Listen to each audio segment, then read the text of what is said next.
no contact, no leadership, no control, and no advice. To see a young child with a placard thrust in his hand calling for the beheading of a person is simply something I cannot comprehend.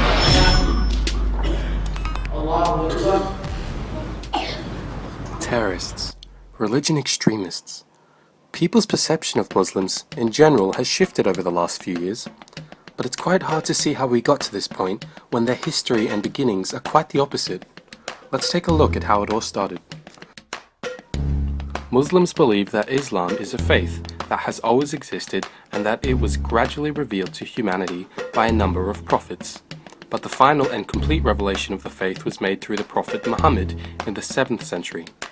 Now, the traditional story of the Quran tells us how one night Muhammad was in a cave when an angel appeared before him and told him to recite. He wrote down the scripture which later became the Quran. Muslims believe that Allah is the one and only God. They believe that He can't be seen or heard and that He has no shape or form. They believe He's eternal and omnipotent. They believe the only way you can approach Allah is by praying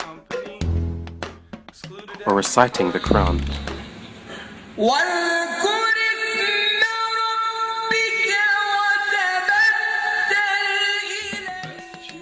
A study conducted in 2010 shows which country has the largest Muslim population. Islam is the second largest religion in the world, with a whopping 1.62 billion members, or 23% of the world's population. Most of the Muslims, though, live in South Asia, Indonesia, Pakistan or India. Some countries, however, like Morocco, Somalia or Afghanistan, have almost 100% Muslim population. Some of the important teachings of Islam are the confession of faith, in which someone must proclaim that there is only one God, and that is Allah. One must also pray 5 times a day, at certain time periods, as well as give no less than 2.5% of their income as offering to the church.